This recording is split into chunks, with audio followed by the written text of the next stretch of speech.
Okay, you drove me to Richmond yesterday and drove me home, and now here we are back at the Level Cross PettyMuseum. We found the place too, didn't we?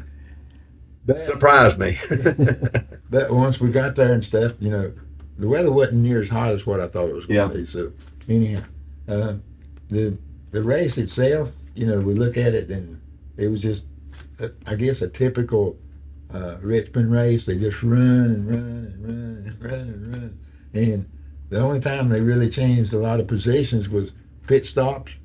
And they didn't have but what, one caution or something? I mean, one caution, I guess, with 3 laps to go, and I guess it wound up being an overtime, and Menu's on the way home. So, but I guess the cars that run up front, Richard, the reason they lost up front, no disrespect to the boy that won the race, the ones that kind of lost the lead, made mistakes in the pits or made mistakes getting to the pits.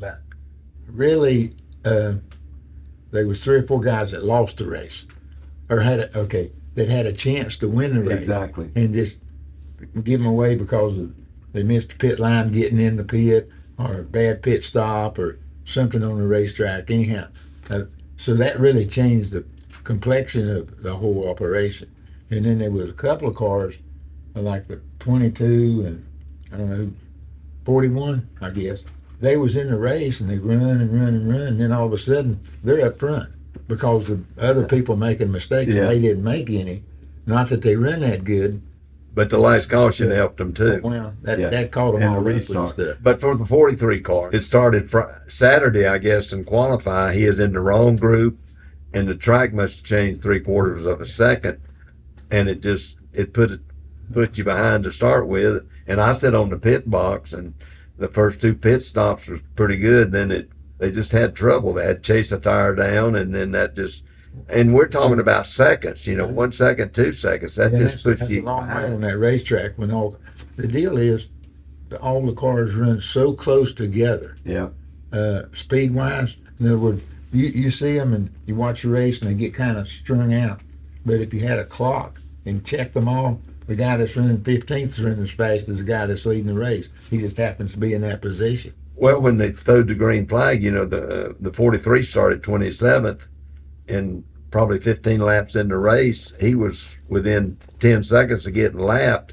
And then all of a sudden, the first stage was 70, and he is running fast as a leader, you know. So we got lucky there, but they made a bad pit stop at the wrong time, and it got him a lap down. That didn't help anything. That didn't help. But we didn't really run good enough to challenge anybody. Exactly. You know, and then I don't know what happened because that last caution with the 42 car. 42 car started 12th. If the 43 could have started 12th, it would have been a different outlet. Well, we say that anyway, but yeah. But looking back at the old Richmond track, Richard, it don't look nothing like it used to, does it? I mean, it's a completely different deal. But, you know, Martinsville still got some similarity, and even Charlotte and Daytona and everything. But this thing, even Wilkesboro. Yeah, and Bristol's got a new face, and of course Richmond. Richmond certainly got a new face. Yeah, I don't know that it's that much more exciting than it was when it was just a plain half-mile racetrack. I think, of course, you got to go look. It's a different era, and the cars were different because we used to lap cars, or they'd lap us.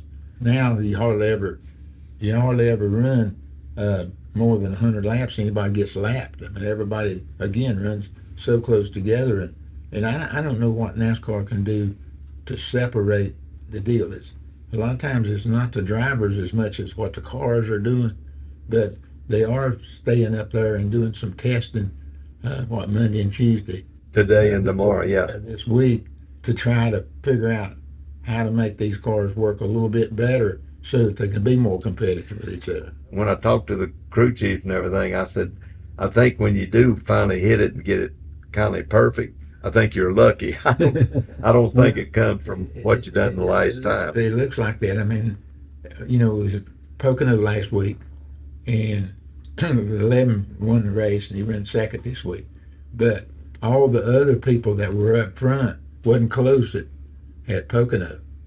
I mean, and the five car was a pretty decent car until he got knocked in the wall. But man, he ran 20th all day long. You mean?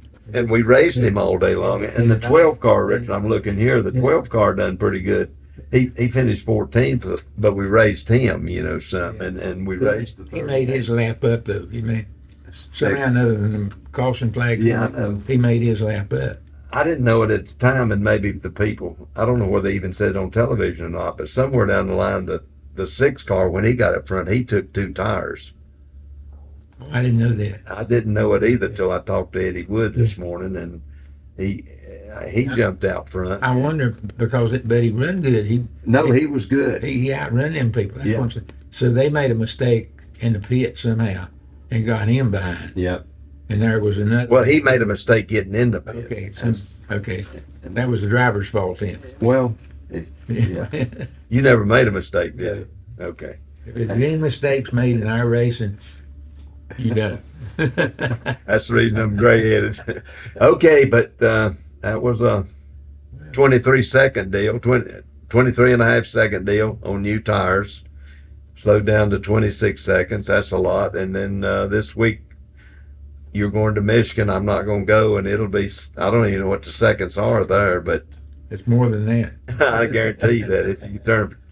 But we was up there testing one time with Bobby Hamilton and sat on the pole when we went back, and there was an Indy car up there testing, and he would have lapped us every 3.5 laps with the speed he was running. So I know we was running good for a stock car, and then that's just how fast the Indy cars run. But I'll be sitting on the couch where it's cool, and we'll talk about it next Monday when we get back. Okay.